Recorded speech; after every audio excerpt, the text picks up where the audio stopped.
ಸಮಾಜ ಕಲ್ಯಾಣ ಇಲಾಖೆಯ ಹಾಸ್ಟೆಲ್ಗಳಲ್ಲಿ ನಕ್ಸಲ್ ಚಟುವಟಿಕೆಗಳು ನಡೆಯುತ್ತಿದ್ದವು ಎಂದಿರುವ ವಿಧಾನ ಪರಿಷತ್ ಸದಸ್ಯ ಸಿಟಿ ರವಿ ಹೇಳಿಕೆಯನ್ನು ದಲಿತ ಸಂಘರ್ಷ ಸಮಿತಿ ತೀವ್ರವಾಗಿ ಖಂಡಿಸುತ್ತದೆ ಎಂದು ದಲಿತ ಸಂಘರ್ಷ ಸಮಿತಿ ರಾಜ್ಯ ಸಂಘಟನಾ ಸಂಚಾಲಕ ದಂಟರಮಕ್ಕಿ ಶ್ರೀನಿವಾಸ್ ಹೇಳಿದರು.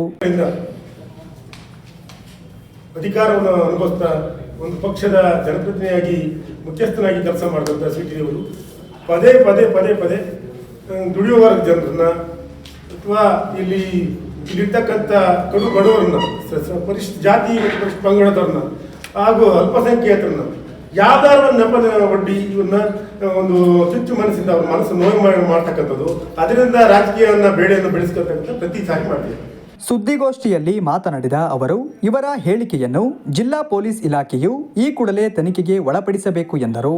ಅದೇ ರೀತಿ ಕೂಡ ಈ ಕಳೆದ ಚುನಾವಣೆಯಲ್ಲಿ ಈ ಏನು ದಲಿತ ಸಮುದಾಯ ಇವರ ವಿರುದ್ಧ ತುಂಬಾ ಮನನೊಂದು ಇವರ ಅಧಿಕಾರ ಅವಧಿಯಲ್ಲಿ ನಡೆದಂತ ಎಲ್ಲ ಇವರ ಲೋಪಗಳನ್ನ ಮನಗಂಡು ಇವ್ರನ್ನ ಅಧಿಕಾರದಿಂದ ಕೆಳಗಿಳಿಸಬೇಕು ಅನ್ನೋ ಒಂದು ಪಣ ತೊಟ್ಟು ಇವರಿಗೆ ಉತ್ತರವನ್ನು ಕೊಟ್ಟಿದ್ರು ಕೂಡ ಮತ್ತೂ ಕೂಡ ಇವರು ಪ್ರಜ್ಞೆ ಬಂದಿಲ್ಲ ಅಂತ ಕಾಣಿಸುತ್ತೆ. ಕಳೆದ ಮಂಗಳವಾರ KDP ಸಭೆಯಲ್ಲಿ ಇವರು ಮಾತಾಡ್ತಾ ಹೇಳ್ತಾರೆ, ಹಾಸ್ಟೆಲ್ಗಳು ಸಮಾಜ ಕಲ್ಯಾಣ ಇಲಾಖೆಯಿಂದ ಬರ್ತಕ್ಕಂಥ ಹಾಸ್ಟೆಲ್ಗಳು ನಕ್ಸಲೈಟ್ ಕಾರ್ಯಚಟುವಟಿಕೆ ಕೇಂದ್ರ ಆಗಿದೆ, ಇದು ಹಿಂದೆನೂ ಕೂಡ ನಡೀತಿತ್ತು ಅಂತ ಹೇಳ್ತಾರೆ. ಇದನ್ನ ನಾವು ದಲಿತ ಸಂಘಟನೆಯ ಒಕ್ಕೂಟ ತೀವ್ರವಾಗಿ ಖಂಡಿಸ್ತದೆ. ಇದನ್ನು ಮೊದಲನೇದಾಗಿ ಇವರು ಹಾಸ್ಟೆಲ್ಗಳು ಈ ರೀತಿ ತಾಣಾಗಿದೆ, ನಕ್ಸಲೈಟ್ಗಳು ಇವರು ಅಲ್ಲಿ ಉಳ್ಕೊಳ್ತಿದ್ರು ಅಂತ ಇವರು ನೇರವಾಗಿ ಹೇಳ್ತಾರಲ್ಲ, ಹಾಗಾದ್ರೆ ಇವರು 15-20 ವರ್ಷ ಆಳ್ವಿಕೆ ಮಾಡಿದ ಅವಧಿಯಲ್ಲಿ ಇವ್ರ ಕೈಯಲ್ಲಿ ಅಧಿಕಾರ ಇತ್ತಲ್ಲ, ಯಾಕೆ ಇವರು ಅದ್ರ ಬಗ್ಗೆ ಸರಿಪಡಿಸ್ತಕ್ಕಂಥ ಕೆಲಸ ಮಾಡಲಿಲ್ಲ ಅಂತ, ಯಾಕೆ ಮತ್ತೆ ವಿದ್ಯಾರ್ಥಿಗಳನ್ನ ಒಂದು ಒಳ್ಳೆ ರೀತಿಯಲ್ಲಿ ಶಿಕ್ಷಣ ಕೊಡುವಲ್ಲಿ ಇವರು ಯಾಕೆ ಕಾರ್ಯರೂಪ ಕೈಗೊಳ್ಳಲಿಲ್ಲ ಅನ್ನೋದು ನನ್ನ ಪ್ರಶ್ನೆ. ಚಿಕ್ಕಮಗಳೂರಿನಲ್ಲಿ ಮಂಗಳವಾರ ಜಿಲ್ಲಾ ಪಂಚಾಯಿತಿ ಸಭಾಂಗಣದಲ್ಲಿ ನಡೆದ ತಾಲೂಕು KDP ಸಭೆಯಲ್ಲಿ ಸಮಾಜ ಕಲ್ಯಾಣ ಇಲಾಖೆಯ ಪ್ರಗತಿ ಪರಿಶೀಲನೆ ವೇಳೆ ವಿಧಾನ ಪರಿಷತ್ ಶಾಸಕ ಸಿಟಿ ರವಿ ಅವರು ಸಮಾಜ ಕಲ್ಯಾಣ ಇಲಾಖೆಯ ಹಾಸ್ಟೆಲ್ಗಳಲ್ಲಿ ನಕ್ಸಲರು ತಮ್ಮ ಚಟುವಟಿಕೆಗಳನ್ನು ವಿಸ್ತರಿಸಲು ದುರ್ಬಳಕೆ ಮಾಡಿಕೊಳ್ಳುತ್ತಿದ್ದರು ಹಾಗೂ ನಕ್ಸಲರು ಹಾಸ್ಟೆಲ್ಗಳಲ್ಲೇ ಉಳಿದುಕೊಂಡು ತಮ್ಮ ವಿಚಾರಗಳನ್ನು ಬೆಳೆಸುವಂತಹ ಕೆಲಸ ಮಾಡುತ್ತಿದ್ದರು ಎಂದು ಹೇಳಿಕೆ ನೀಡಿರುವುದು ಸಮಾಜ ಕಲ್ಯಾಣ ಇಲಾಖೆಯ ಹಾಸ್ಟೆಲ್ಗಳಲ್ಲಿ ಇರುವ ಎಲ್ಲ ವಿದ್ಯಾರ್ಥಿಗಳಿಗೆ ಮಾಡಿರುವ ಅಪಮಾನವಾಗಿದೆ. ಇವರು ಈ ಕೂಡಲೇ ಕ್ಷಮೆ ಯಾಚಿಸಬೇಕು ಎಂದು ಆಗ್ರಹಿಸಿದ್ದಾರೆ. ಕೇವಲ ಒಂದು ಮಾತಿಗಾಗಿ, ಒಂದು ರಾಜಕಾರಣಕ್ಕಾಗಿ ವಿದ್ಯಾರ್ಥಿಯನ್ನೇ ಇವರು ಒಂದು ನಕ್ಸಲಿ ಪಟ್ಟವನ್ನು ಕಟ್ಟತಕ್ಕಂಥ, ಅದರಲ್ಲೂ ಬಹುಮುಖ್ಯವಾಗಿ ಸಮಾಜ ಕಲ್ಯಾಣ ಇಲಾಖೆಯಲ್ಲಿ ಓದ್ತಕ್ಕಂಥ ಎಲ್ಲ ವಿದ್ಯಾರ್ಥಿಗಳು ಬಹುತೇಕ ಪರಿಶಿಷ್ಟ ಜಾತಿ ಮತ್ತು ಪರಿಶಿಷ್ಟ ಪಂಗಡಕ್ಕೆ ಸೇರ್ತಾರೆ. ಆದಿವಾಸಿಗಳು, ಗಿರಿಜನರು ಬರ್ತಕ್ಕಂಥ ಮಲೆನಾಡು ಭಾಗದಲ್ಲಿ ಹೆಚ್ಚು ಜನ ಬರೀ ಹಾಸ್ಟೆಲ್ನಲ್ಲೇ ಓದ್ತಾರೆ.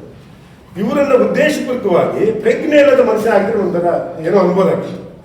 ಇವರು ಕೂಡ ಡಾಕ್ಟರೇಟ್ ಪಡೆದಂಥ ವ್ಯಕ್ತಿ, ಒಂದು ಸಂಸ್ಥೆ ಒಂದು ಪದವಿ ಪಡೆದಂಥ ವ್ಯಕ್ತಿ, ಜವಾಬ್ದಾರಿ ಪ್ರಧಾನ ಕಾರ್ಯದರ್ಶಿಯಾಗಿ ಒಂದು ಪಕ್ಷದ ಮುಖಂಡನಾಗಿ ಕೆಲಸ ಮಾಡಿದಂಥ ವ್ಯಕ್ತಿ ಒಂದು ವಿದ್ಯಾರ್ಥಿಗಳ ಬಗ್ಗೆ ಹಗುರವಾಗಿ ಮಾತಾಡ್ತಕ್ಕಂಥದ್ದು ಎಷ್ಟು ರೀತಿ ಸರಿ ಅನ್ನೋದು ನಮ್ಮ ಪ್ರಶ್ನೆ. ಸಿಟಿ ರವಿ ಅವರ ಈ ಹೇಳಿಕೆಯನ್ನು ತೀವ್ರವಾಗಿ ಖಂಡಿಸ್ತೀನಿ. ಬಹಿರಂಗವಾಗಿ ಕ್ಷಮೆ ಯಾಚಿಸಬೇಕು.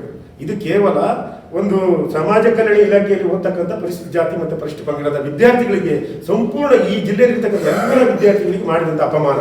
ಇಲ್ಲಾಂದ್ರೆ ಇವ್ರಿಗೆ ಒಂದು ಕ್ಲಿಯರ್ ಮಾಡಿಬಿಡಿ, ಪರಿಶಿಷ್ಟ ನಕ್ಸಲ್ ಅಂತ ಯಾರು, ನಕ್ಸಲ್ ಸಮಸ್ಯೆ ಏನಾಗುತ್ತೆ, ಹಂಗೆ ನಕ್ಸಲ್ ಅಂತ ತುಂಬ ಕೆಟ್ಟವರ, ಹಂಗೆ ನಕ್ಸಲ್ ತುಂಬ ಒಳ್ಳೆಯವ, ಇವ್ರು ಕ್ಲಿಯರ್ ಮಾಡಬೇಕು. ಬರೀ ಹಾಸ್ಟೆಲ್ ವಿದ್ಯಾರ್ಥಿಗಳು ನಕ್ಸಲ್ ಕೇಂದ್ರ ಆಗಿದೆ ಅಂತ ಹೇಳೋದಲ್ಲ. ನಕ್ಸಲ್ ಬಗ್ಗೆ ಯಾರಂದ್ರೆ ಈ ಮಲೆನಾಡಲ್ಲಿ ಇರ್ತಕ್ಕಂಥ ನಕ್ಸಲದ್ದು ಅವರ ಹಿನ್ನೆಲೆ ಏನಾಗಿದೆ, ಅವ್ರ ಬೇಡಿಕೆ ಏನು, ಸಾಮಾಜಿಕ ಹೋರಾಟನ, ಆರ್ಥಿಕ ಹೋರಾಟನ, ಶೈಕ್ಷಣಿಕ ಹೋರಾಟನ, ಅಥವಾ ಅವ್ರಿಗೆ ಏನಂತ ಇವ್ರು ಕ್ಲಿಯರ್ ಮಾಡಬೇಕಲ್ಲ.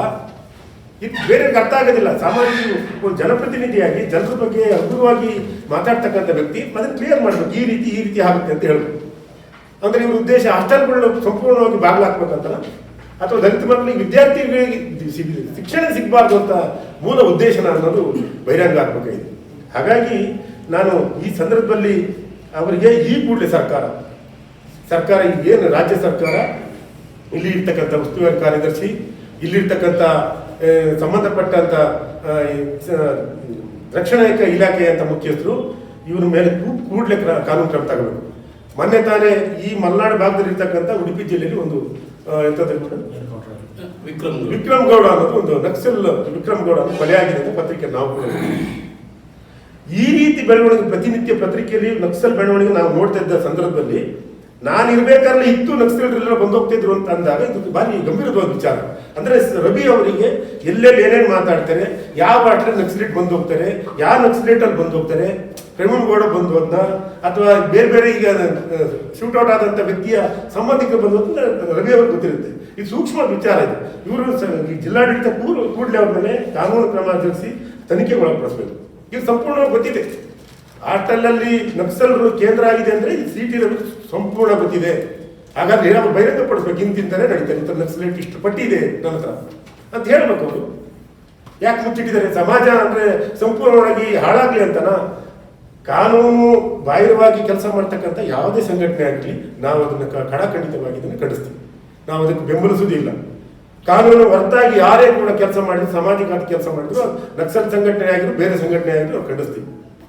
ನಾವು ಪ್ರಶ್ನೆ ಮಾಡ್ತಾ ಇರೋದು ನಕ್ಸಲರು ಒಳ್ಳೆಯರ ಕೆಟ್ಟರ ಅನ್ನೋದು ರವಿ ಗೊತ್ತಿದ್ರೆ ಬಹಿರಂಗಪಡಿಸಬೇಕು. ಹಾಸ್ಟೆಲ್ಗಳು ಯಾವ ರೀತಿ ಇದೆ ಅನ್ನೋದು ಬಹಿರಂಗಪಡಿಸ್ಬೇಕು. ಇಲ್ಲ ಅಂದ್ರೆ ಎಲ್ಲ ಹಾಸ್ಟೆಲ್ ವಿದ್ಯಾರ್ಥಿಗಳನ್ನ ಒಳಗೊಂಡು ನಾವು ಎಲ್ಲ ದಲಿತ ಸಂಘಟನೆಗಳು ಅವ್ರನ್ನ ಹಳ್ಳಿಲಿ ಬೀದಿಲಿ ಅವ್ರನ್ನ ಬಹಿಷ್ಕಾರ ಮಾಡ್ತಕ್ಕಂಥ ಕೆಲಸವನ್ನು ನಾವು ಮಾಡ್ತೀವಿ.